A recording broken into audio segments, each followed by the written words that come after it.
إن الحمد لله نحمده ونستعينه ونستغفره ونعوذ بالله من شرور أنفسنا ومن سيئات أعمالنا. من يهده الله فلا مضل له ومن يضلل فلا هادي له. أشهد أن لا إله إلا الله وحده لا شريك له وأشهد أن محمدا عبده ورسوله صلى الله عليه وعلى آله وأصحابه ومن تبعهم بإحسان إلى يوم الدين. فإن أصدق الحديث كتاب الله وخير الهدي هدي محمد صلى الله عليه وسلم وشر الأمور محدثاتها فإن كل محدثة بدعة وكل بدعة ضلالة وكل ضلالة في النار. قال الله تعالى في كتابه الكريم: يا أيها الذين آمنوا اتقوا الله حق تقاته ولا تموتن إلا وأنتم مسلمون. وقال تعالى: يا أيها الناس اتقوا ربكم الذي خلقكم من نفس واحدة وخلق منها زوجها وبث منهما رجالا كثيرا ونساء واتقوا الله الذي تساءلون به والأرحام إن الله كان عليكم رقيبا. Hadirin salat Jumat yang dimuliakan Allah, ketahuilah bahwa perintah yang terbesar yang Allah wajibkan untuk setiap hamba-hambanya adalah agar senantiasa mereka bertakwa kepada Allah. Allah Subhanahu wa taala berfirman dalam Al-Qur'an, "Walaqad wassayna alladziina utul kitaba min qablikum wa iyyakum an ittaqullah." Sungguh telah kami wasiatkan kepada orang-orang yang datang sebelum kalian dan kepada kalian semua agar senantiasa bertakwa kepada Allah. Hadirin salat Jumat yang dimuliakan Allah, Ramadan baru saja berlalu dan Allah Subhanahu wa taala mewajibkan kita beribadah kepadanya di bulan Ramadan, di bulan Syawal, di bulan Dzulqa'dah, di bulan Dzulhijjah dan sepanjang tahunnya. Sehingga ibadah tidak terkhusus pada bulan Ramadan saja.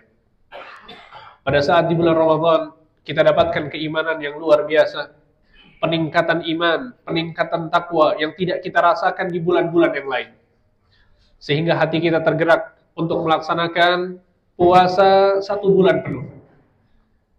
Sebagian orang tidak bisa melaksanakan puasa sunnah. Sebagian orang lalai untuk melaksanakan puasa Senin dan Kamis. Sebagian orang lalai untuk melaksanakan 3 hari berpuasa di setiap bulannya, atau yang disebut dengan Ayyamul Bid. Sebagian orang lalai untuk melakukan puasa sunnah di bulan Muharram, Ashura, Tasu'a, dan juga lalai untuk melakukan puasa sunnah di bulan Dzulhijjah tanggal 9, yaitu puasa Arafah. Akan tapi saat datang bulan Ramadan, orang yang lalai berpuasa, hatinya tergerak dengan penuh keimanan, sehingga ia mampu untuk melaksanakan puasa 1 bulan penuh. Lihat efek dari bulan Ramadan yang sangat luar biasa.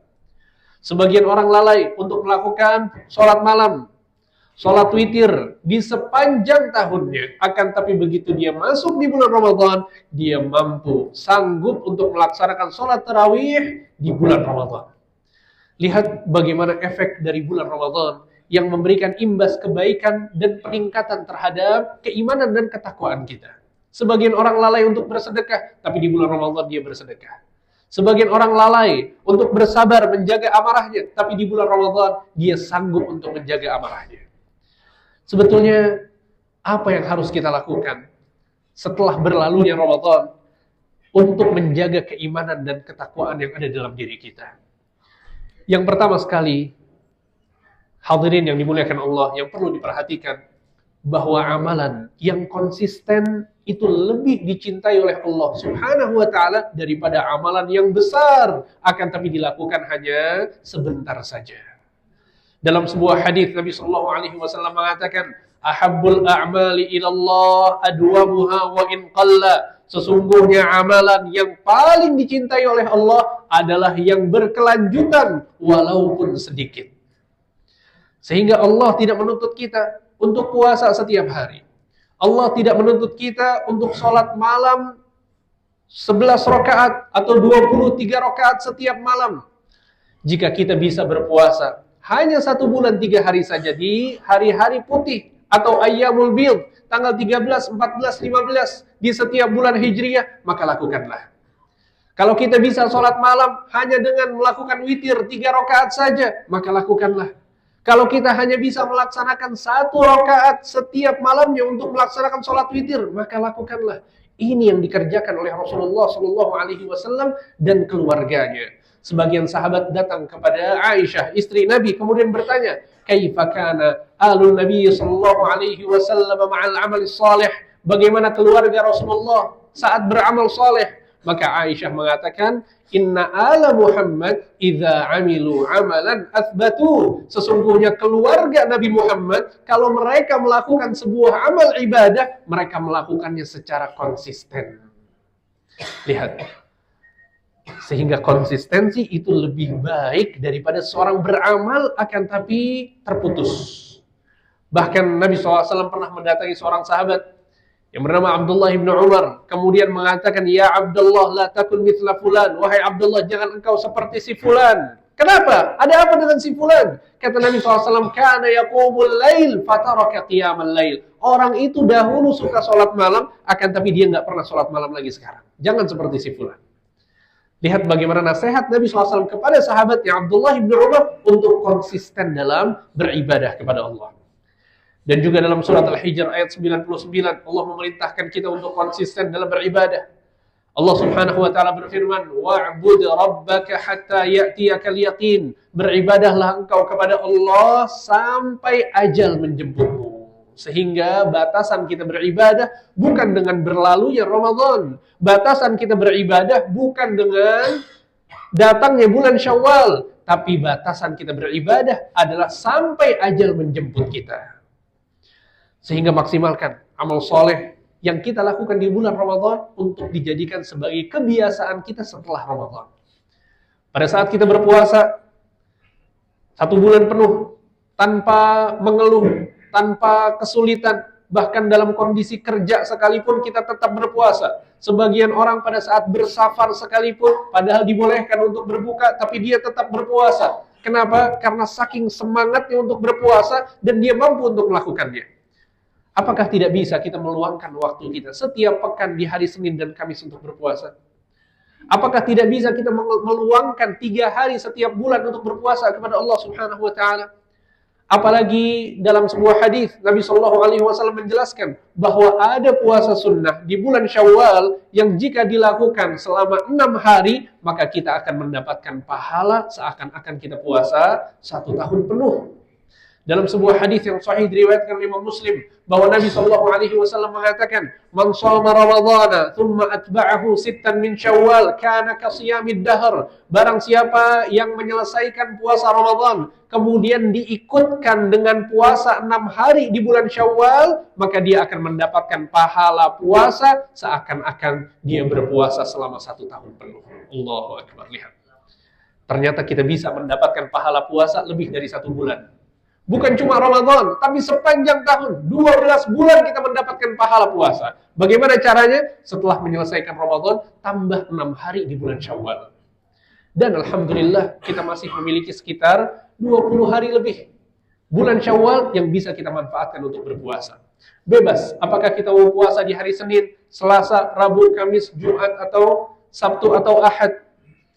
Sehingga pada saat kita niatkan puasa kita untuk puasa sunnah Syawal, maka jika kita melakukannya selama 6 hari setelah menyelesaikan puasa Ramadan, kita mendapatkan pahala seakan kita puasa 1 tahun penuh. Bayangkan, bapak-bapak sekalian, para hadirin yang dimuliakan Allah, saya akan menyebutkan satu pahala puasa yang disebutkan oleh Nabi SAW. Nabi SAW bersabda, "Man shoma yawman fi sabilillah, ba'adahu Allahu minan nar 70 kharifan." Barang siapa yang berpuasa 1 hari saja untuk Allah Subhanahu wa taala, maka Allah akan menjauhkan dirinya dari api neraka sejauh 70 tahun perjalanan. Bayangkan, 1 hari kita terjauhkan dari neraka 70 tahun perjalanan. Bagaimana kalau kita puasanya 3 bulan penuh di bulan Ramadan? Dan bagaimana lagi kalau kita mendapatkan pahala puasa 1 tahun penuh?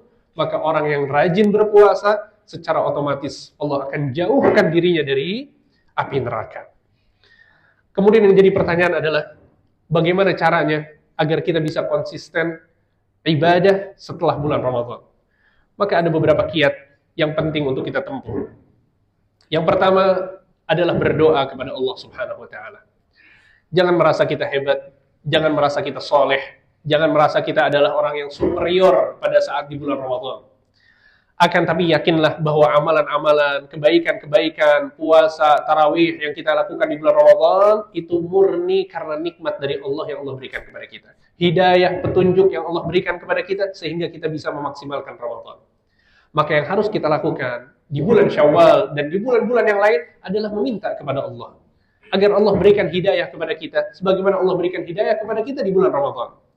Nabi Shallallahu Alaihi Wasallam pernah mengatakan dalam sebuah hadis kepada sahabat-sahabatnya, beliau mengatakan, innal imana fi jawfi ahadikum la yakhlaqu kama yakhlaqu thawb fas'alullah an yujaddida lakumul iman. Sesungguhnya keimanan yang ada di dalam hati kalian itu akan menjadi usang sebagaimana baju yang usang. Lihat, Nabi menggambarkan keimanan itu seperti pakaian. Pertama kali kita beli baju baru, bajunya bagus dipakai. Tapi ketika kita pakai terus, sebulan, 2 bulan, setahun, 2 tahun, baju itu akan menjadi usang. Warnanya pudar, kainnya akan kualitasnya menurun. Kenapa? Karena sering dipakai. Nabi mengatakan, keimanan di hati seseorang itu seperti baju. Lama-kelamaan dia menjadi usang. Apa yang harus dilakukan? Kata Nabi, fas'alullah an yujaddida lakumul iman. Maka mintalah kepada Allah, berdoalah kepada Allah agar Allah memperbaharui keimanan kalian. Sehingga gantungkan hati kita kepada Allah pada saat kita ingin istiqamah di atas agamanya.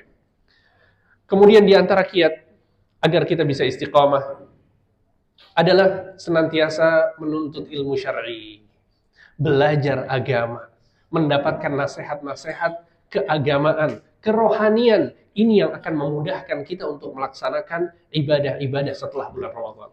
Kenapa kita bisa begitu kuat untuk beribadah di bulan Ramadan? Kenapa kita bisa sabar untuk berpuasa di bulan Ramadan? Sabar untuk sholat tarawih di bulan Ramadan? Berdoa setiap hari kepada Allah di bulan Ramadan? Sabar akan amarah yang meluap-luap di dalam hati kita. Kenapa kita bisa melakukan itu semua? Karena kita teredukasi dengan baik. Kita mengerti betapa mulianya bulan Ramadan. Kita mendapatkan arahan, mendapatkan ilmu bahwa bulan Ramadan adalah bulan yang mulia, bulan yang agung, bulan yang dilipat gandakan pahala di sana. Sehingga ilmu agama adalah bekal yang menjadikan seorang bisa istiqamah di atas agama. Ya, sehingga Nabi Shallallahu Alaihi Wasallam mengatakan dalam sebuah hadis, kata Nabi Shallallahu Alaihi Wasallam, man salaka tariqan yaltamisu fihi ilman sahhalallahu lahu bihi tariqan ilal jannah. Barang siapa yang meniti suatu jalan dalam rangka menuntut ilmu, maka Allah akan mudahkan jalannya menuju surga. Orang yang menuntut ilmu akan mudah baginya menuju surga. Kenapa? Dia teredukasi dengan baik. Dia tahu mana yang boleh, mana yang tidak boleh, mana yang halal, mana yang haram, mana amalan yang berpahala besar, mana amalan yang bisa menguatkan hatinya, mana amalan yang bisa menghilangkan rasa malas. Sehingga orang yang berilmu akan mudah baginya untuk konsisten dan istiqamah di atas agama. Barakallahu li wa lakum fil Qur'anil azim wa nafa'ani wa iyyakum bima fihi min al-ayati wadh-dhikril hakim. Aqulu qawli hadha wa astaghfirullah li wa lakum wa li sa'iril muslimin min kulli dhanb fastaghfiruhu innahu huwal ghafurur rahim.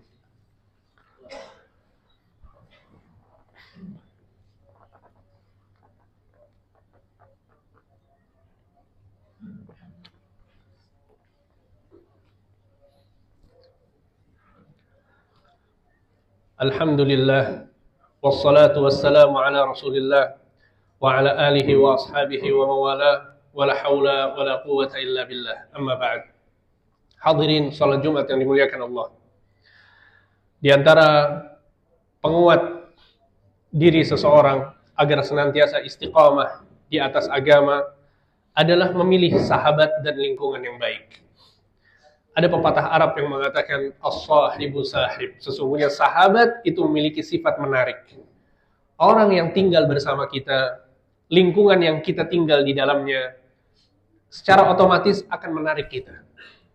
Jika lingkungan tersebut baik, orang-orang sekitar kita baik, maka kita akan ditarik untuk melakukan kebaikan-kebaikan.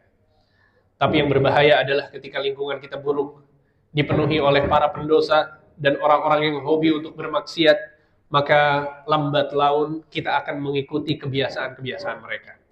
Sehingga perhatikan betul dengan siapa kita bersahabat, dengan siapa kita berteman, dengan lingkungan mana kita berpijak. Karena betapa banyak orang-orang yang melakukan dosa-dosa besar sebabnya adalah karena temannya.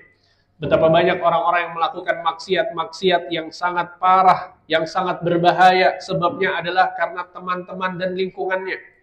Oleh karena itu Nabi Shallallahu Alaihi Wasallam mengatakan dalam sebuah hadis, Al-mar'u ala dini khalili. Setiap orang berada di atas agama temannya. Falyanzur ahadukum man yukhalil. Dan hendaknya kalian memperhatikan dengan siapa kalian berteman. Lihat bagaimana Nabi SAW mengajarkan kita cara menilai orang lain. Bukan menilai dirinya, tapi silahkan nilai dari temannya. Dengan siapa dia bersahabat, dengan siapa dia pergi, dengan siapa dia bersafar, dengan siapa dia enjoy untuk duduk dan ngobrol, maka agamanya sama persis seperti orang tersebut. Ini adalah sabda Nabi Shallallahu Alaihi Wasallam yang pasti benar, sehingga kewajiban kita adalah memilih dengan siapa kita bersahabat dan memperhatikan lingkungan yang kita tinggal di dalamnya. Karena itu sangat mempengaruhi istiqomah yang sedang kita perjuangkan. Dan lihatlah bulan Ramadan. Pada saat sekeluarga semuanya bangun sahur, mudah bagi kita untuk bangun sahur. Ketika masyarakat mereka berdatangan ke masjid di sholat subuh, maka kita datang ke masjid untuk sholat subuh karena saking banyaknya kaum muslimin yang bersemangat untuk beribadah di bulan-bulan Ramadan. Sehingga lingkungan dan sahabat serta teman yang di sekitar kita, mereka adalah orang-orang yang sangat berpengaruh pada kebaikan dan konsistensi kita dalam beramal saleh. Inna Allah wa malaikatahu yusalluna ala nabi ya ayyuhalladzina amanu sallu alaihi wa sallimu taslima. Allahumma salli ala Muhammad wa ala ali Muhammad kama sallaita ala Ibrahim wa ala ali Ibrahim innaka Hamidum Majid. Allahumma barik ala Muhammad wa ala ali Muhammad kama barakta ala Ibrahim wa ala ali Ibrahim innaka Hamidum Majid. Allahumma ighfir lil muslimin wal muslimat wal mu'minin wal mu'minat الأحياء منهم والأموات إنك سميع قريب مجيب الدعوات ربنا لا تزغ قلوبنا بعد إذ هديتنا وهب لنا من لدنك رحمة إنك أنت الوهاب ربنا اغفر لنا ولإخواننا الذين سبقونا بالإيمان ولا تجعل في قلوبنا غلا للذين آمنوا ربنا إنك رؤوف رحيم ربنا انصر إخواننا المسلمين في فلسطين ربنا انصر إخواننا المسلمين في فلسطين ربنا انصر إخواننا المسلمين في فلسطين ربنا آتنا في الدنيا حسنة وفي الآخرة حسنة وقنا عذاب النار وأقم الصلاة